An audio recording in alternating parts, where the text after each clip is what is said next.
Hello and welcome to Real-ationship Talk, the podcast hosted by yours truly, Teresha Young, relationship master coach, where we have open, non-judgmental, heart-to-heart conversations about love, self-love, self-care, dating, and relationships. And for this week's episode, I am being joined by the one and only Fidel Beauhill. Welcome to the show. Hi, Teresha. I'm very, very, very happy to be here, and I'm intrigued and looking forward to this conversation. Oh, me too, Mr. Kingmaker, which we are going to explore in more detail. Before we crack on with the conversation, I'm just going to share with the listeners a bit more about who you are and what you do.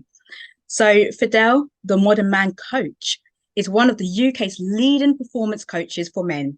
He helps entrepreneurs and high performers to balance their health, wealth, and relationships without neglecting their own mental and emotional well-being. After successfully navigating his own divorce, writing a best-selling book about the process, and spending several years dating high-value women. Before entering his current amazing relationship, Fidel is the perfect man to listen to when it comes to modern dating and relationships. You can find his book, Divorce, A Modern Man's Guide, on Amazon and Audible, and I'm going to drop links to that in the show notes. Welcome, welcome, welcome, Fidel. What an introduction. That was a lovely intro, wasn't it? It was lovely. If possible, I would love for you to share a bit more actually about your journey and some of the key moments and highlights that led you to doing what you do now. Well, I mean that potentially is a very long question to answer, right? Because I guess everything I've done in my life so far has led me to this point. Yeah. But I think a pivotal moment for me was, I believe it was about 8 years ago now. I used to run a law firm specializing in wills and probate and things like that. And I just started my personal development journey. I'd hit that middle age point somehow along the way. I'd put on a load of weight.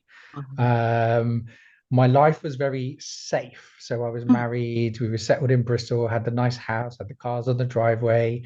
I'd rebuilt after losing a multi-million euro business over in Spain, and I'd rebuilt another business over here. And the business had started, I grew it too quickly.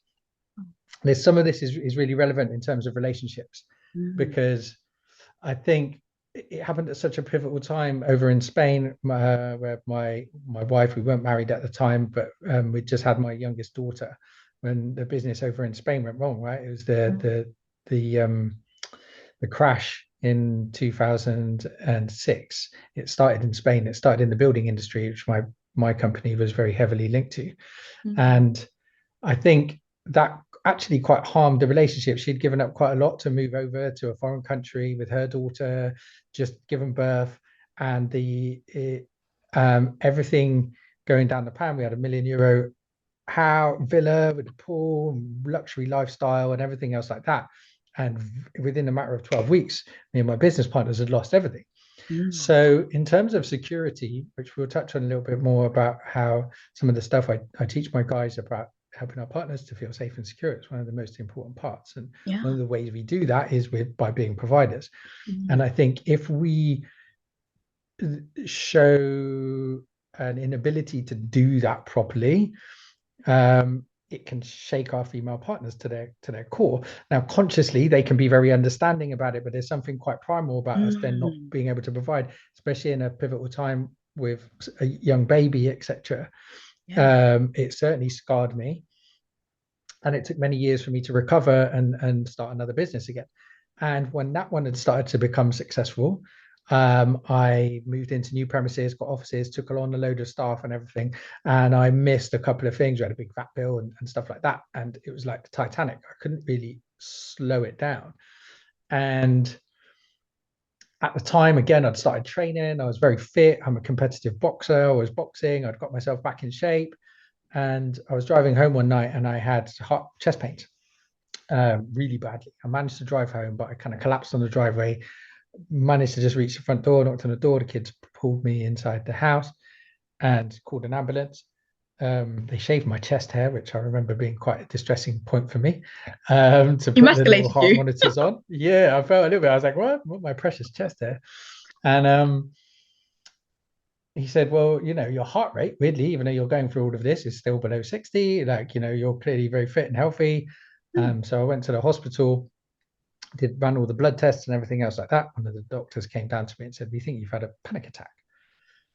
Now, the important part here was what I was doing during that time that my business was falling apart was that I didn't tell anybody, not a single soul, not my wife. I didn't tell my wife because I knew that this was happening again. More to the point, the effect it was having on my sense of masculinity, right? And my Mm, sense of being a failure, my inability to provide again for my family. yeah. Um, I was seen as an upholding member of my community. I was very well known across the country. I did a lot of networking. I was speaking on stages and Mm, very, very, very well known in my industry. Mainly, most of the people that were passing me clients were financial advisors and lawyers and all of that. And so the thought of having financial difficulties around those sort of people would impact their trust on me, etc., etc. So I was carrying all of this around inside, and whilst putting on this mask, right, of everything being okay, and I didn't have any outlets for it. And so this was a physical manifestation of that. So the surgeon came down and told me, basically, you've had a panic attack. I'm coming down to tell you that because this is what's happened to me. Is there anything going mm, on in your life that's causing you stress? At that point, I kind of broke down a little bit. Long story short, I then went to have therapy. So I went and found a hypnotherapist to try and kind of move past some of the limiting beliefs I had around money. I've always found money very easy to make, but was less good at kind of holding on to it and managing it well behind the scenes. And certainly after those two business failures, it impacted my faith in myself, right? And I was really like kind of stuck. And I found hypnotherapy so valuable. It was like taking my brain to the gym, and I was grilling my hypnotherapist. And she said, well, look, if you're so interested in this, why don't you go and learn hypnotherapy, go on a course? So I did. And then part of that journey is I discovered NLP, went on some courses, and part of learning how to be a practitioner in those things is you actually have the therapy, right? You actually go yeah. through it all of yourself. I got some real clarity about the business I was trying to run, why I was probably self-sabotaging it, um, really locked into who I was, what my values were, what was important to me, and what I had to offer the world, right? And my thought was, if something like this could happen to me with, what was a good relationship, I still trust my ex-wife. She's never been money grabbing. Do you Yeah. know what I mean? It was the safety aspect rather than the actual money that was causing an impact for her. Such a wide network of people, some great friends, some great family, but I chose not to speak up because of that sense of masculinity that I had, right? And my position as, I don't know, for want of a much better expression, alpha, kind of like I always perceived myself as somebody who was kind of in around the top of the pecking order, and I didn't want to be seen less than that. Of course. And I thought, if that can happen to me, imagine the millions of men, and not just in the UK, but around the world, that must be suffering. And looking at my talents to be able to very empathetic, I'm very intuitive. I know how to hold a safe space, and sort of learning how to be a coach and hold this space for other men. What I could do, so I was quite a good representation of a modern man, right? Yeah. I'd been brought up by a single mum. Our generation is quite unique in that there's a lot of Yes. men that we were the first generation really to have been brought up by single mothers. Feminism and the impact of that. Mm, I had a lot of women around me. I had three daughters. yeah. I had my mum. But I was very connected to my sense of masculinity, thanks to my mum. Despite being a feminist, she always made me and my brothers feel comfortable with being a man. I was a boxer. I was one of the lads. So I had that balanced view of being able to balance that masculine stuff whilst also having an inbuilt respect and understanding for women and their issues. So my kind of purpose, as it were, is to try and build. I really noticed a massive chasm opening up between men and women.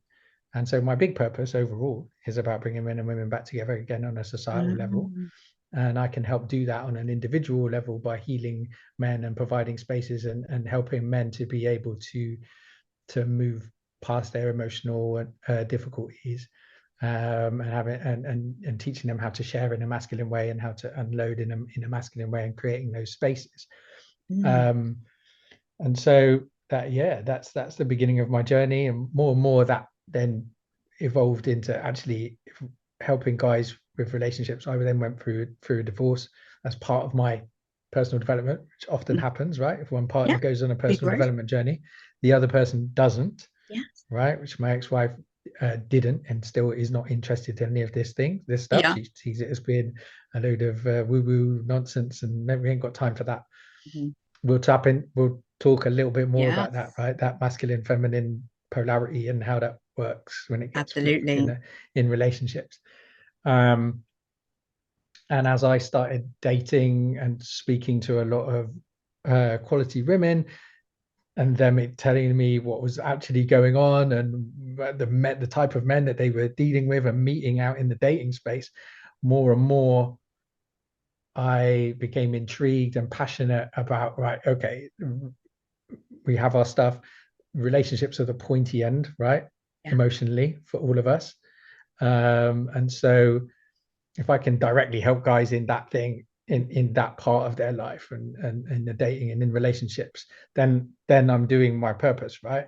I'm supporting women by helping men show up better in those spaces, and I'm helping men themselves in an individual level to learn how to create and lead relationships that they want, right? There you go. That was brief enough, wasn't it? But it's a long journey. Absolutely brief enough. And there's so much context behind what you have shared there, and I can see how it's all woven into it. And during your conversation, I've noticed that you've used the word purpose twice about being in your purpose as well. So I'm very intrigued about what the modern man looks like then. In today's world, in society, the cultural pressures, the societal pressures, what does the modern man look like? Because you mentioned purpose. I've also heard you speak about the notion of being a king as well. So how does that all come together? So that part is the king part is interesting, because at the moment I'm in discussions about losing it. So the king part had its moment probably 3 or 4 years ago. Okay. But I feel like it's kind of, you know what, it works really well in the Black community. A lot of the guys I work with are Black and mixed race, because there are very few men of color doing this work. And I think it's really important that one of the issues and one of the reasons why people don't engage in this work is because there aren't many people. You have to have somebody that understands you and can relate to you without you having to explain everything, right? Small cultural differences that might not make sense to other people. And so the concept of king is quite well used in our culture, right? And people kind of get it, and it's empowering because we've been using that the notion of kings and queens in that kind of spiritual sense for quite a long time. But I think on a wider basis, it can be seen as being quite sort of cheesy, and a lot of guys don't resonate with it. There's that British sense of humility that it rubs up the wrong way slightly. So we're looking at maybe, and like I said, a few years ago at its day, but I think it got overused now, and I think that maybe it's seen as a little bit tacky. I've been doing a lot of market research on it, but anyway. Okay. Purpose is a big part of it, right? And one of the things about I do a lot of archetype work, okay? King, warrior, magician, lover. And the king is what leads, right? The king is our consciousness. And the king is in charge of making sure we're aligned with our purpose at all times, right? It sees the bigger picture. Okay, that's that part of us that is the leader, right? It's not always useful because we're in our king energy actually all the time. That can be unhelpful because we need a mix, okay? But purpose is definitely what the king's role. And I think purpose is absolutely crucial for men. There's something called the masculine paradox, where as men, we are always searching for peace. We always want peace, whether it's at the end of the day or at the end of the Mm. year or the end of our lifetimes when it comes to retirement. We Yeah. have this goal of, I just want everything to just, I want everything off my to-do list. I want Okay. that peace. I want to sit down. I want to relax. However, when we do that, we very quickly start searching for the next thing to do. Right? Mm. Masculine energy is about moving Yes. forward. It's about doing, it's about building, it's about achieving, it's goal orientated, it's forward moving. And purpose, I think people misunderstand it. Purpose for me is understanding that it's a continual journey, right? Okay. We have an ever moving target, which I call a clear and compelling vision of our future. Where do we want to be in 10 years' time? And that Mm. always moves because we're continually growing.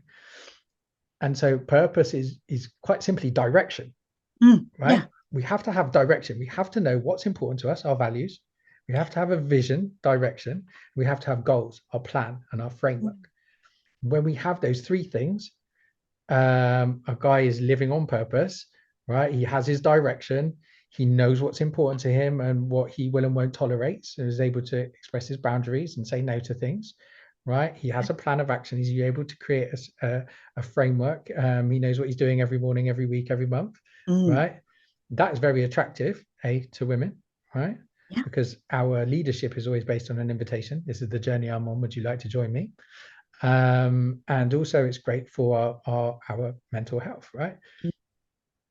We need that. We need to have that sense of purpose, and I think that's what's lacking for a lot of men.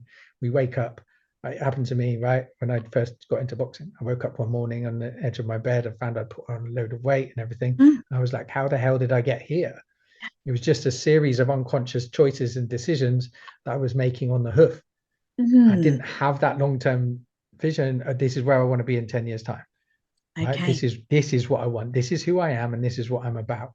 Yeah. And without that, you can waste your life, right? You can sit there going, "Oh, how the hell did I get here?" So that's what purpose is for me. Great question, thank you. Yeah. Well, thank you for sharing because that takes a lot of self-inquiry, doesn't it, Fidel? Because when Mm, you think about purpose, people say, so how do I find my purpose? Outside mm, of the typical roles, you might be a provider as a partner, as a father, mm. as an employee, a business owner, whatever that might be.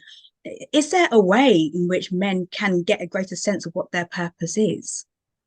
Yeah, like I said, the first step to that is doing some form of values work, Values. right? Knowing what your core values work. The when I work with my one-to-one clients, the first question I ask them, right, is what is most important to you in life? And I tell them I need 30 answers to this question. And every single one of them goes, what? Huh? I have no idea. Yeah. Right? 30 answers. You want Yeah. 30 things from me? This is too much. Blah, blah, blah, blah, blah. But if there's a most important question that you should know the answer to, is that Mm. not it? How Yeah. can you get to 30, 40, 50 years old and not know what's most important to you in life consciously? Mm. How can you have not ever asked yourself this question? Yeah. Not many people have. So that's the first question to ask yourself. What is most important to me in my life? What matters Yeah. to me? Mm. We have to know that, right? Because how we have a sense of who we are, of identity, unless we know that and we have it front and center and in our consciousness. Otherwise, we're guided by our subconscious. Mm. Different conversation. So that's the first part. The second part is, okay, now I know what's important to me. Where the hell am I going? Right?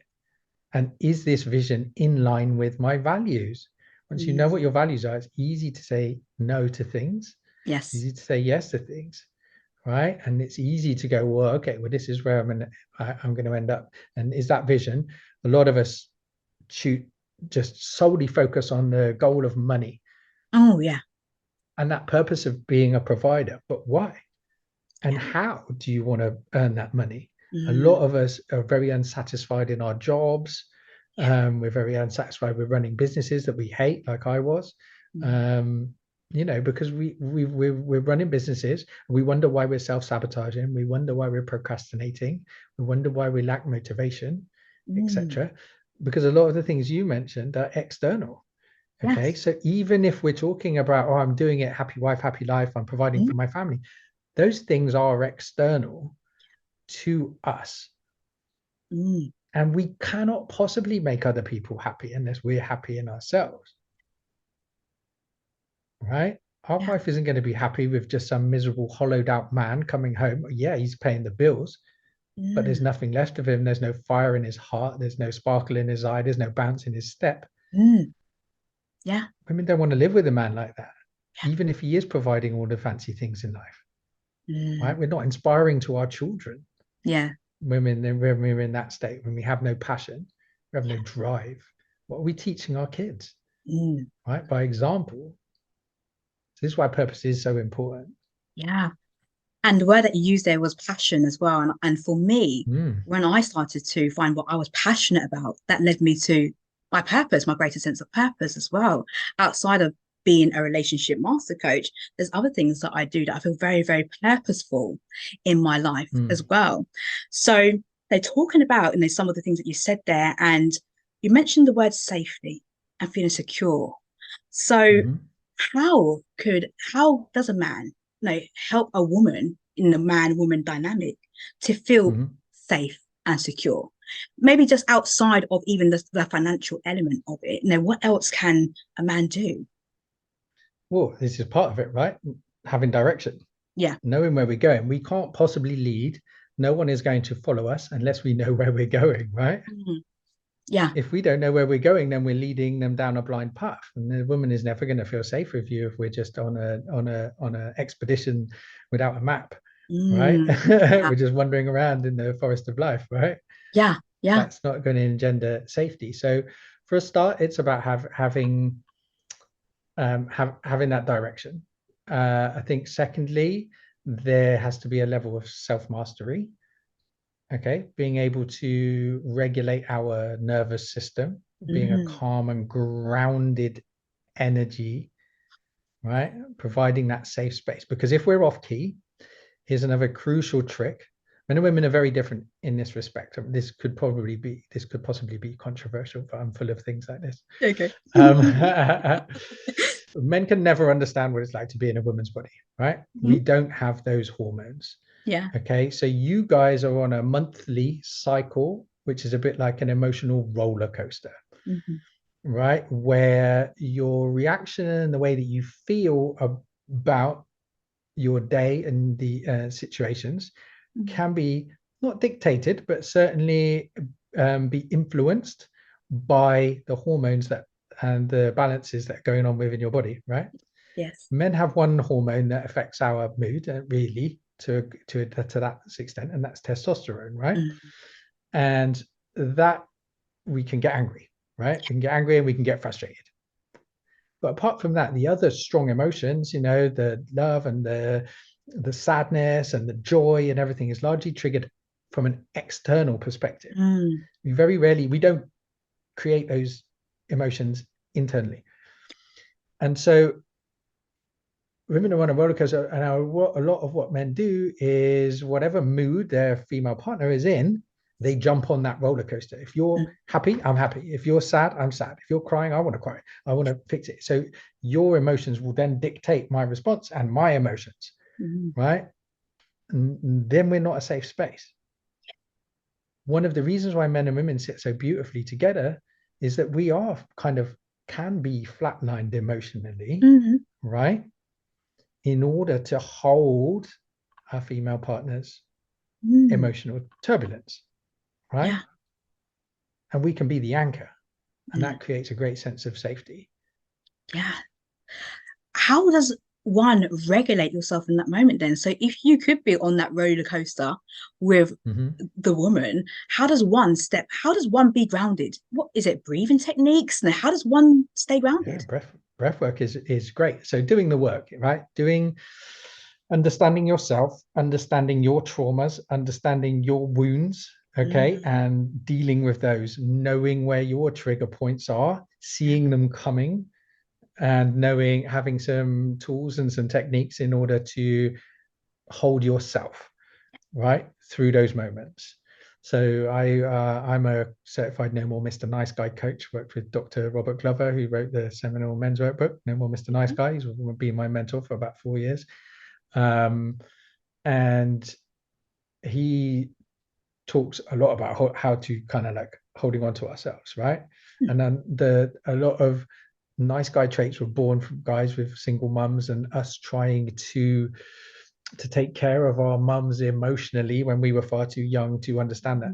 So a woman in her emotions can be quite triggering for men Yeah. who've been through that, right? They can make us revert back into being our little boy. So knowing that about ourselves, seeing it coming, having some techniques and tactics to be able to avoid doing that, and being able to stay in our masculine power, our mature masculine Yeah. energy is really important. So yeah, breath work, just giving ourselves a little bit of space. I have a little mantra: coming back to breath, come back to body, come back to now. Oh, So just love that. taking a breath, Mm. feeling through our body. We all have a point in our body where our anxiety and our fears get triggered, whether it's in our jaw or in our shoulders or in our chest, or for me, it's right here in my solar plexus, the tightening. I'll Mm. notice that comes first. Our body gives us the signal first, Yeah. right? So as soon as I feel that tightening in my solar plexus, I know to take a breath into that space, relax it, and I know that everything will come out from there. If I forget to do that, then it can be a spiral down for me into anxiety, into Mm. frustration, into my fight or flight responses, Yeah. rather than a calm, grounded response. Okay. I love that technique to just come back to yourself. I think that's so important. Mm-hmm. And to be present is to be present. That takes Yeah. a lot of Remember. work. Would you say, therefore, there is some misconception around what being a modern man looks like, or any sort of Mm-hmm. myths as to what that looks like? And that might be causing some hesitation. Even the word modern man, I toyed with it really, but it was such a great descriptor for what I want to represent. Mm. Um, we are men just living in modern times, which is very confusing at the moment for men. We have that version of traditional masculinity, right? Which was born out of another time, right? Mm. Of generations where men went to work and women stayed at home, and very traditional gender roles. The world has changed. It's a different place now. Women are becoming powerful. They're stepping into their own way. They don't need us to provide in the same way, Mm. right?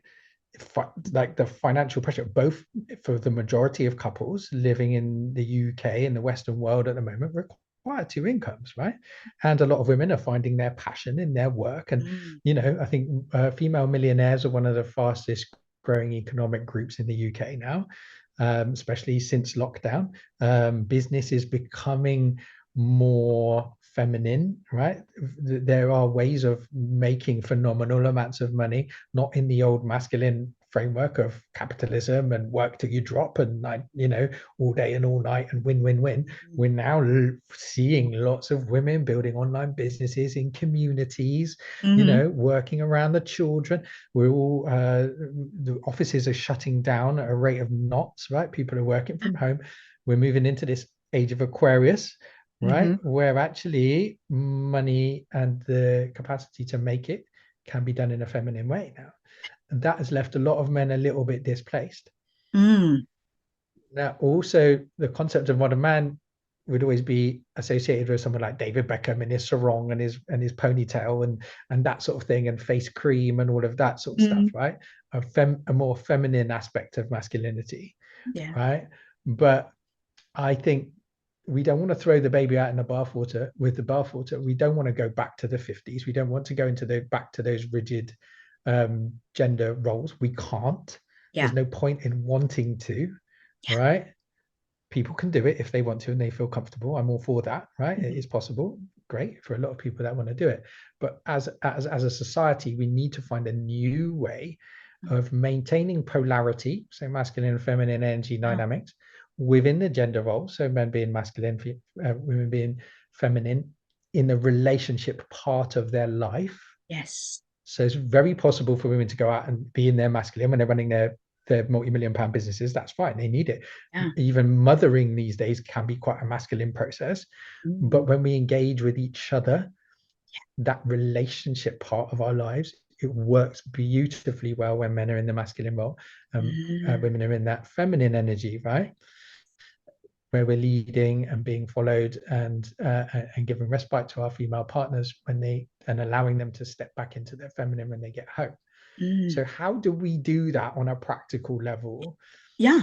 I'm not pretending to have all of the answers here either, but I think this is the conversation we need to be having at a societal level, right? Yeah. What is a modern man? What is a modern woman? Let's stop Yeah. trying to fit round holes into square pegs into round holes by going, well, the only model we've got is from the 50s and 60s where we had those.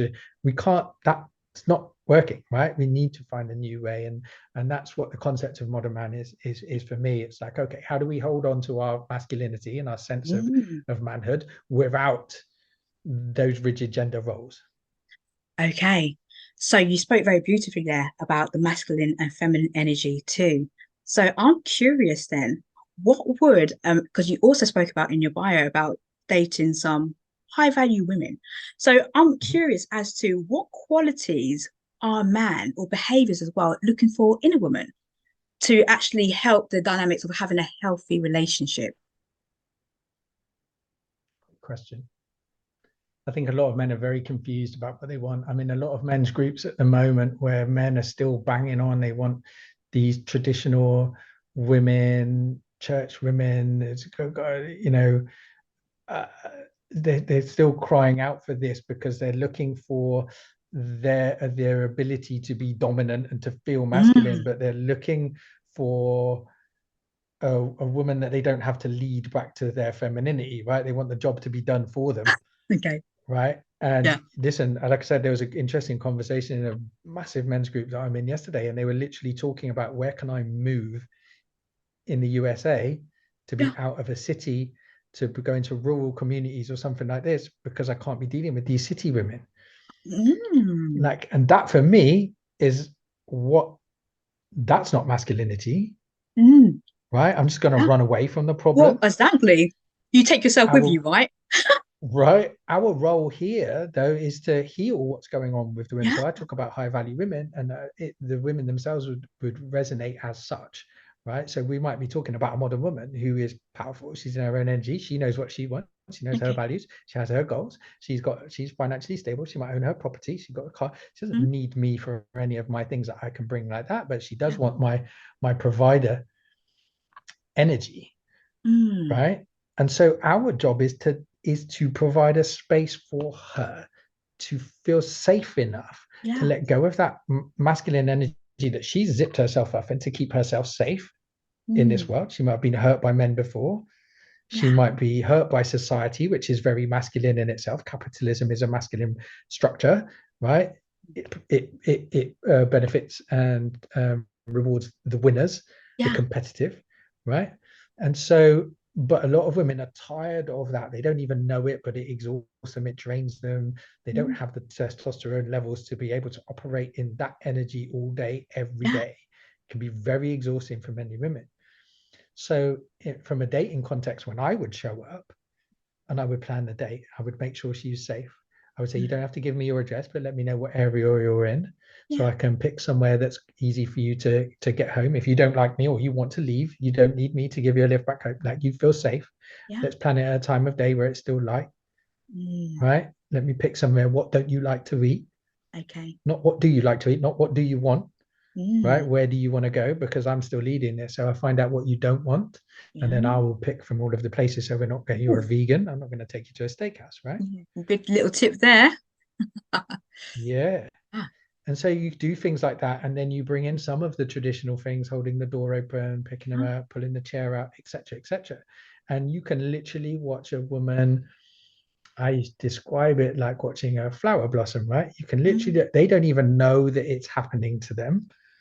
But all of a sudden, they're with somebody who's direct, who has a plan, who is making them feel safe, mm, and something energetic. They experience an energetic shift into their femininity just by being yeah. around you. Yeah. I totally hear what you're saying there. And what's I didn't coming to answer your me is question that I don't continue. though. I'll hold this thought. I'll hold this thought I've got.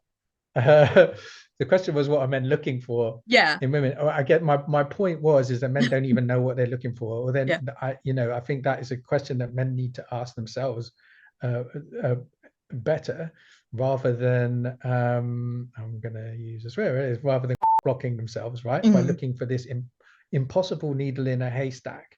of some demure little church girl next door who doesn't have any evidence, doesn't want to work, and is just going to do what she's told. Essentially, this is the vision that a lot of modern men are having now of what femininity means, and it's Yeah. not.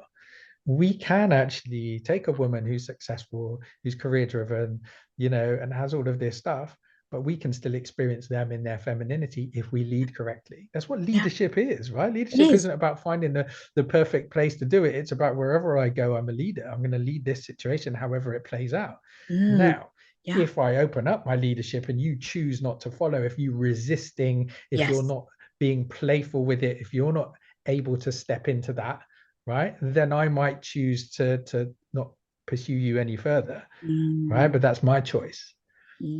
yeah. I've given you the opportunity, and you're not taking it up. But there are many women that absolutely thrive and are totally kind of amazed. A lot of women I said on dates with me would be like, I don't know what's happening here, but I Yeah. like it. I've never been on a date with anybody quite like you. Yeah. Um, so there's a lot of women out there that have never experienced what it is like to have a relationship or even to go on a date with a man who's in his healthy sense of masculinity and is confident in himself in those ways. Yeah.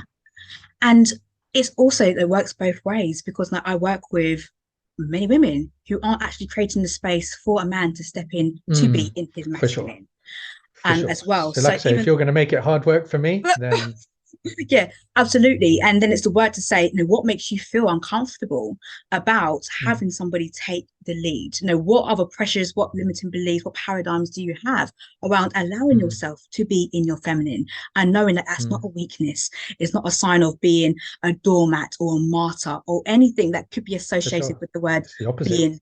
Is absolutely the opposite energy to be in. And it's a very empowering energy to be in. And Mm, you spoke about the word peace in our conversation. mm. So surely there's things that a woman could do to help a man feel more peaceful.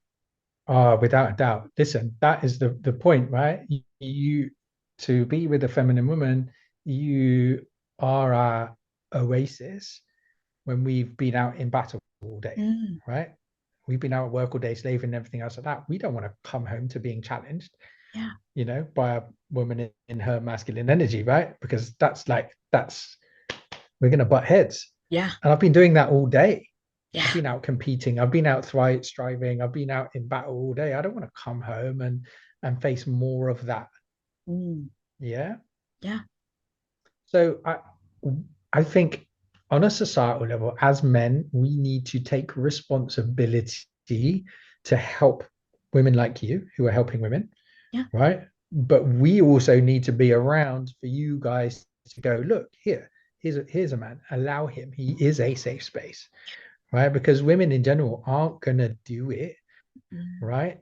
If they continually buck up against men who aren't capable of providing that safe space, yeah, right? It yeah, only works if we're both doing the work, if both sides are doing the work, right? The mm, women have to be open to receiving, and the men have to know how to lead. Otherwise, it yeah, doesn't work. yeah. So you shared a lot about the positive, I guess, positive masculinity and how that shows up Mm-hmm. in today's modern world. So what are the Mm. things that men could be doing that is quote unquote maybe toxic behavior or unhealthy behavior that is not helping relationships right now? Mm. So what I see at the moment is, again, in my generation, a lot of men, we're creating the antithesis of the modern feminism, right? That angry feminism that hates all men, the feminism that's creating that hyper independence, right? And now we've got MGTOW men going their own way. We've got red pill. What we've got is men retaliating, which in a way is a shadow Yeah. feminine behavior, right? We're getting spiteful. There are men just going, well, why would I get married? Why would I even engage in relationships? I might as well just pay to go in there. Why are women expecting me to Yeah. give them a free meal and they're angry? Listen, I understand why both camps got to where they got. Mm, But again, if the fundamental element of masculinity is leadership, it's up to us to lead the way. We're the ones that have to heal ourselves first, right? We can't just stamp our feet and behave like little girls or whatever and throw a tantrum and say, well, you know, if they're going to be like that, we're going to be like that too. What kind of behavior is that? What kind of masculinity is that? And so I see a lot, there's that element of men. I hate to bring his name up, but the kind of that Andrew Tate element where it's, you can feel it, right? Yeah. You can feel it. I did a post, just a simple post on my wall the other day that says, I only work with men that actually like and respect women. Who'd have thought that was a controversial statement? However, in this day and age, it is. Right? I had a lot of men kick back at me. A lot of men were going, this is a simp post. A lot of men were saying, yeah, Simp, what an another interesting term. thing to say. I don't abide by that. Men calling each other that, and the kind of guys that use that language and use that are very typical of the guy that we're talking about now, right? This I would say shadow masculine. In fact, it's not. For me, that type of behavior is essentially shadow feminine behavior, right? I don't like to use the word toxic, so I use the word shadow, because everything has a yin and yang, a dark and a light, right? So there is such a thing. But there's a new thing now where men are going, there's no such thing as toxic masculinity. Masculinity in itself can't. No, but there is a shadow element of masculinity, right? Domineering, bullying, violence, aggression. When I say aggression, aggression can be very healthy, right? And aggression is something that men need to hold on to, because otherwise we can't fight for what is right. We need to be able to retain an element of aggression. We need to be able to do harm in the world, right? We need to. Women want a man who is capable physically of protecting her, right, in the real world when it happens, if it happens. And I think that's an essential part of masculinity that we shouldn't let go of.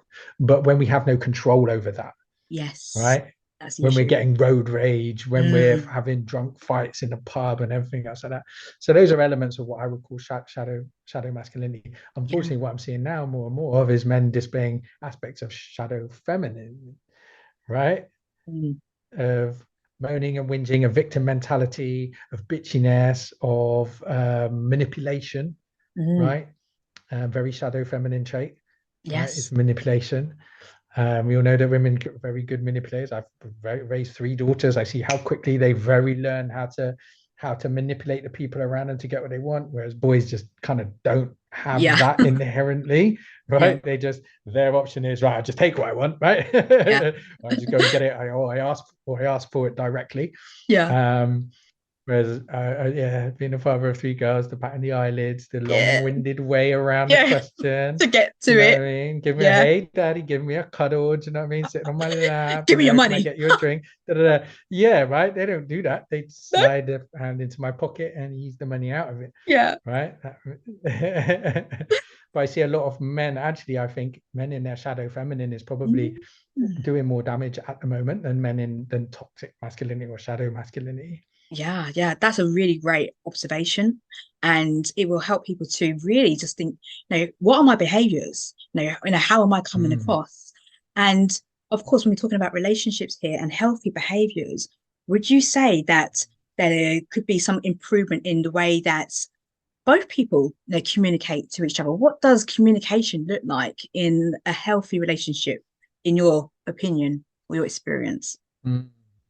People always say communication is the answer, right? Yeah. Whenever I see that conversation, people go, good communication first. But most people have no idea what that What does actually it look looks like? like. Because here's the difference again, right? Men and women communicate in very different ways. Yeah. So when women say good communication, they're like, oh, talk to me all the time. Tell me all the things, right? When Yeah. men think good communication, there's like, only tell me what's necessary. Yeah. How can I Right? fix it? What do I need to do? Right? Tell me what's wrong and tell me how I can fix it. Yeah. Okay. And then shut up. So, and also, let's have less communication. In fact, none at all. Mm. That suits me too. Let's have some silent spaces and things like that. Right? That's very masculine. Mm. And so, fundamentally, there is no such thing as good communication that fits overall. Actually, what we can do is understand each other a little bit more, right?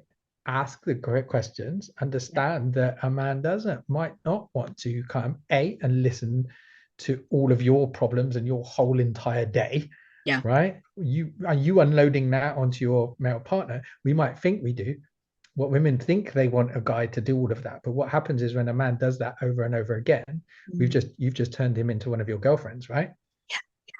Yeah. Yeah. You tell him you want him to listen to you and talk to you and tell you all the things. When he does it, you will find yourself less attracted to him, right? Consciously, the modern narrative says that's not the case.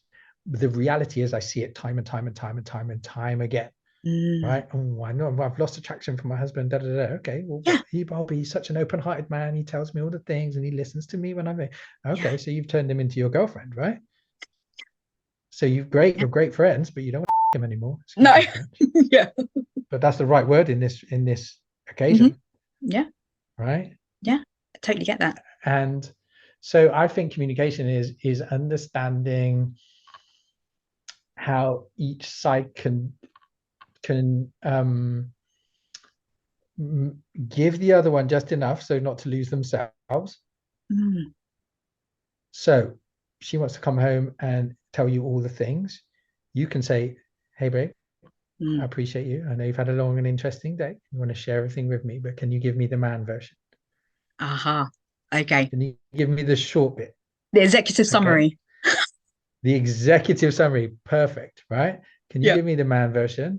And then can you tell me explicitly, not expect me to know, but can you tell me explicitly whether you want me to fix it or whether you want me to just hear it?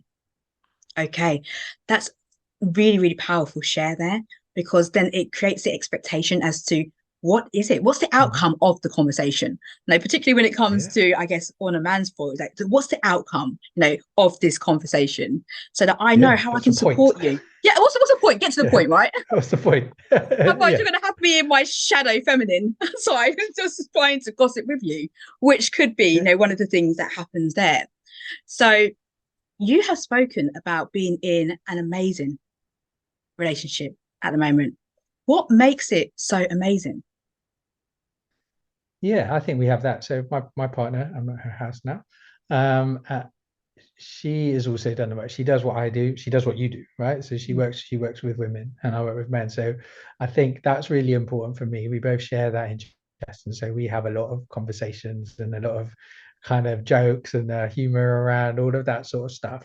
Is really aligned. But she is a naturally feminine woman, but with great respect for men. We've both been through it. Her relationship with her dad has been very, very difficult, and everything else like that. But she isn't still wounded, and she isn't still putting that on all of the men that she encounters, because she's also had some very, very, very healthy male role models in her life, and those are the ones she chooses to focus on. I see. So her brother and her uncles have been around her, and they're all great examples of healthy masculine men, and so she's chosen to focus on those guys as her beacons, right? Those are her anchor points of what masculinity can be. Yes. And so she does trust. She has that trust element, which is really great. So I think both of us have obviously been through our journeys, and we're at a level where we're able to communicate in those different ways. Like, and don't get me wrong, I'm a recovering nice guy. I spent, despite externally looking like a alpha male or whatever, some of my behaviors in my previous relationships have been quite feminine, right? I've been that guy where I listen and I want to do the talking. I can still do it sometimes, I like a bit of gossip. Now I do it consciously. Yeah. It's okay for us to step into our feminine. It's okay for a woman to be in her masculine. That's okay, but that's level 2, right? That's level 2 stuff. First of all, get comfortable in your base energy, and then you can dip in and out consciously, right? And so I think we have that very playful. I think she's naturally, I'll use that word from kind of BDSM and all of that dom sub kind of dynamic, because I think actually we can learn a lot from that. We're not into that personally, but we've both learned a lot from that world in terms of communication and in terms of how a dom sub relationship works. And I think it's a really worthwhile endeavor to study those dynamics, because those guys get it really right because they have to, right? They're playing on the edge. And so they really have to nail down their communication and how it is. And we've got a really natural, playful way of Yeah. dipping in and out of those things. Can I just say that you said so much there, and play, I believe, when it comes to a relationship, is so Mm, important to keep it healthy, without to that. keep it spicy, to keep it going. Because when we lose that sense of fun and play, whatever play means to Hmm. you in your own personal Yeah, situation, then the relationship can feel so monotonous and so boring and so for just sure. running the mill, going in the motion of it, and it can feel quite dry. So, play, I would say, is definitely a really great component when it comes to having a relationship, a nice, healthy relationship. Another thing that you said there, Fidel, Absolutely. was the word respect. And I Mm, hear there's a lot of like research out there that if you were to say to a man, for example, what is it that you want from a relationship? They may choose the word respect, respect, and a woman would say love, for example. What's your for sure. thoughts on that? So respect is like the only one. So I have a thing that I teach my guys, right? Whatever your female partner's problem is, you will link it back to one of three things, right? Them not feeling seen or heard, Mm-hmm. them not feeling safe or secure, them not feeling loved or desired, Oh, right? So a lot of times she'll go, "Hey, are you doing the washing up?" And men will go, "I need to go and do the washing up." So yeah. they do the washing up, and their partner is still mad. And they're like, Mm, "Why are you still mad? I've done the washing up. That's what you was pissing you off, yeah. right?" And it was like, no, it's not about the washing up, Yeah. right? And the guys at this point, they're totally lost, right? Yeah. But I did Actually, it's it. the fact that they're not, Yeah. yeah, because it's very practical, it's very logical. There's the problem, there's the solution, right? That should Mm, be the end of it. But for a woman, it's more that she wasn't feeling heard, right? She's asked you 5 times. She told you last week that it's really important for her to come home and see the sink is empty. But you didn't hear those cues, right? You weren't hearing her. She's hearing. not feeling seen or heard. You didn't see how tired she was. You didn't see the the bags under her eyes and her shoulders drooping. You didn't see any of that, right? Mm, And you didn't hear how rough a day she's had and everything else like that. You didn't hear how important it was for her to have those things done, right? mm, That's what she's saying to you. She's not, don't do the washing up now yeah. because I got mad at you. Mm, It's not the washing up, it's the things behind it. So those are the three things I think all women need to feel from their male partner. And the men's stuff is a lot more simple, right? yeah. Okay. Tell us. It's a short list, right? Yeah. It's respect, Respect. right? So I think respect and peace, right? Those two Yeah. words that we've used before, right? We're Mm, chucking a bit of fun as well, but like I think definitely men need to feel respected.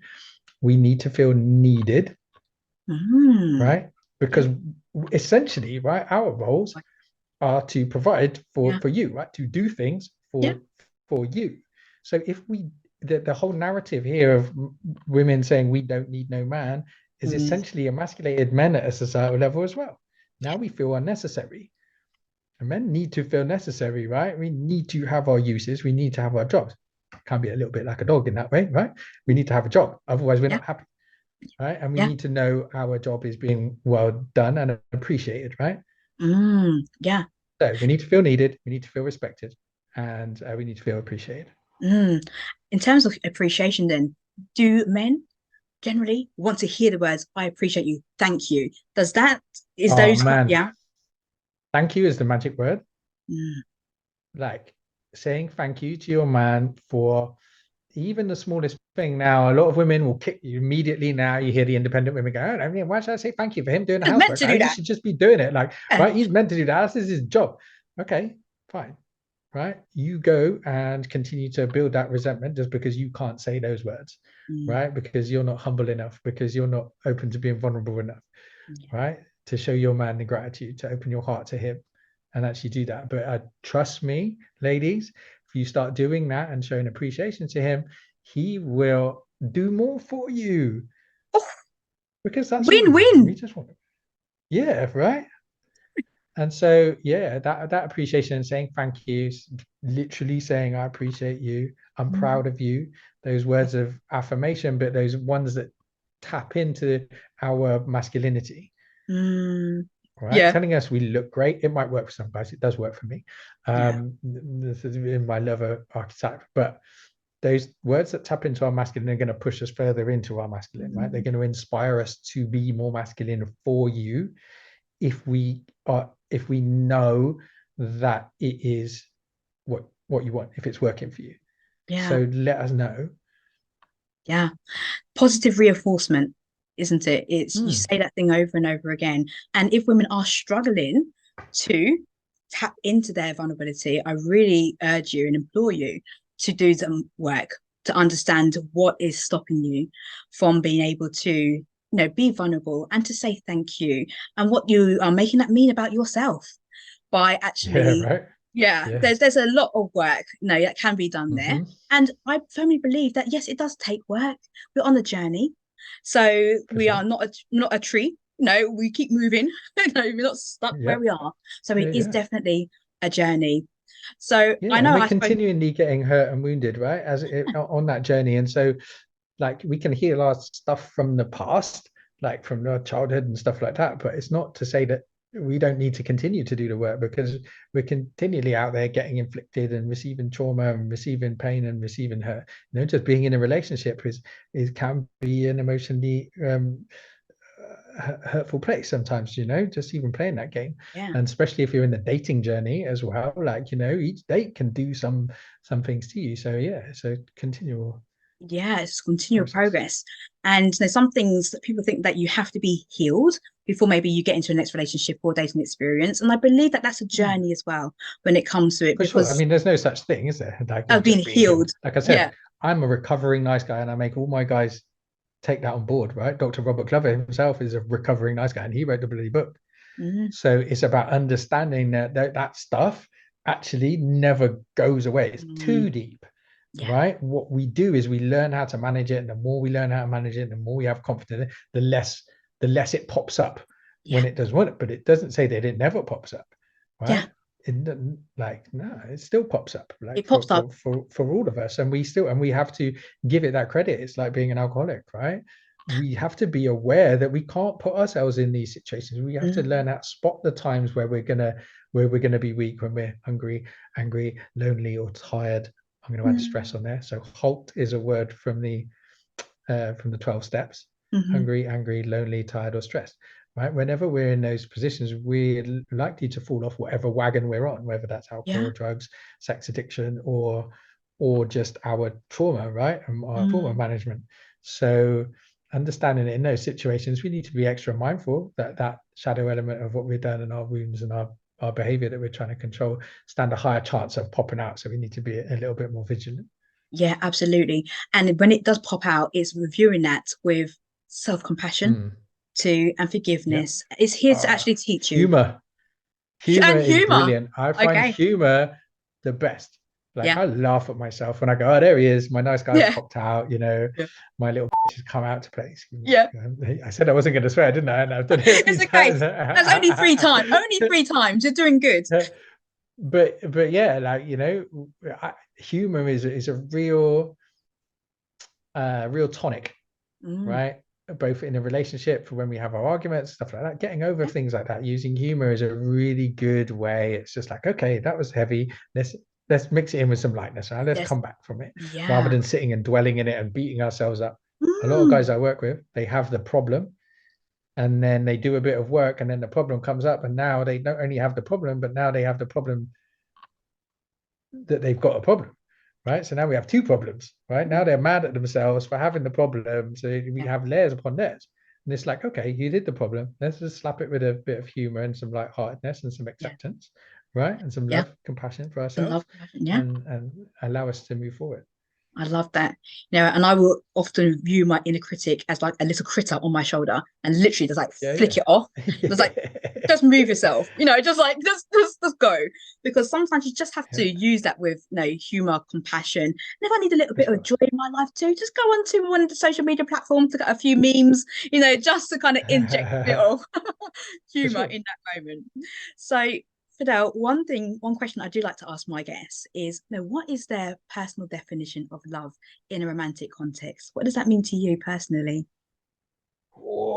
Oh, that's a big question, isn't it? Love Ooh. is such a funny word for me, right? Because there are so many different flavors of it. And I think the different flavors of it even come down to, like, even romantic love. Mm, The women that I've been in love with have all been very, very different. And I felt very differently about them at the time. I can't compare the loves. They're not the same, Yeah. right? They're not the same. And so love is a very deep, intangible word, isn't it? It's a very small word for a very big mixed bag of feelings. So for me, it's just intuition, isn't it? You either do or you don't. I'm not polyamorous or whatever, but even that belief, that understanding, acknowledgement that we can love several people at the same time. We can Mm. still love people from our past, but that doesn't lessen our commitment to the person that we're with. So I'd say modern love is Yeah. about that, right? It's a choice. It's choosing somebody, right? I had this conversation with my partner. She wasn't comfortable with it. I'm not sure whether she is yet. Maybe we need to revisit this conversation. Okay. But it's like, look, I'm down with this. Basically, I'm choosing you every day. I understand that you're choosing me.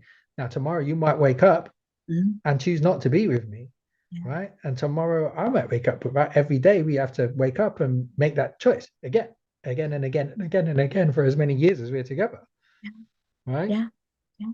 So it's about commitment and it's about choice, but it's understanding that, especially in this modern world, like nothing is given forever. And I think that keeps us, it's that balance, right? Esther Perel said it best. There's that balance for long-term relationships to work. We need to balance desire and safety at the same time. Like we need to be secure in our relationship. But security only comes when we know we have something. Yeah. But when we feel too comfortable with that possession, we lose desire for it, because desire only comes when something is just a little bit out of our grasp. And so I like the idea of that daily choice, because that keeps both there, right? Yeah. Keep you in this Just group. enough of, right, I could lose you. So I'm going to keep my game on point, right? Yeah. But I'm comfortable with the fact that I'm confident in the fact that you're going to choose me Yeah. tomorrow. I still better keep my game up just in case. Make sense? Yeah. So that's what I think modern love is about. I think it's about understanding that in this day and age now, very flexible relationships, um, and it's a constant, a continual choice. It is. Yeah, absolutely. Fidel, I love your explanation there. That word choosing, love. I know for some people will have to sit with that because they think, no, Yeah, for sure, man.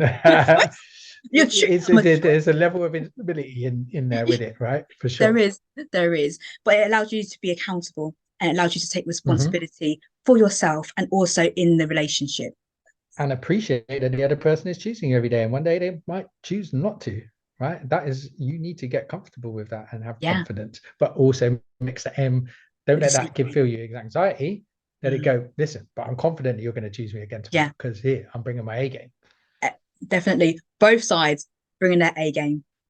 Brilliant. Fidel, I have absolutely enjoyed this conversation with you. It's been magic. You've just dropped so Thank much you. here. I It's believe been that. interesting. You've asked some brilliant questions. Thank you. Oh, thank you. I'm glad that you think so as well, because I think from both angles, the women have got more of an insight into what could be going on in a man's brain, because, we're trying to figure that out all the time. And then also, Not much is often the case, right? You guys yeah, never actually believe it when you go, "What are you thinking about?" We go, yeah. "Nothing." And you're like, And they go, really? "Well, then, what?" And we go, "Well, literally, I was just thinking about that golf shot I made 3 weeks ago, and how did it manage to go through the trees in such a way? Like, how can I do that again?" Like, literally, Yeah, I'll be thinking about nothing. And so, if I say literally. nothing to you, just Yeah. accept it. Just accept it. You don't need to go digger. You don't have to go deeper. You don't have to explore. Just take it for what it is. Yeah, we have It's some more very the woman's self-conscious. side. Women's brains don't do that, do they? No, no, But because our brains can very easily go empty. Yeah. yeah, because if we say nothing or we're fine, we're Yeah, we probably not. don't you believe you. know, you know that we're not fine, and there's nothing. Actually, there's something going on. There is. So, Fidel, where can people find you? Where are you hanging out? And have you got any events coming up? Mostly I'm on Facebook. That's the best place to find me, really. That's where most of my content goes out. I'm doing more and more on LinkedIn, as well. So listen, I'm the only Fidel Beauhill in the world. I'm easy to find. So put my name in there. I have the Modern Man Club and the Modern Woman Club. Mhm. They're on Facebook. I'm the only man in a group of about 1,000 women. That's an interesting experience Yeah, for me. Modern Man Club is a group to send your guys to if they want to learn more about yeah, the stuff I've been speaking about. yeah. And so, yeah, at the moment, I'm not running any programs or anything like that. I'm just working with my clients one-to-one because that's what I love doing the most. We have a bit of a retreat coming up in January, but that's all sold out already. So, Okay, that's brilliant to hear.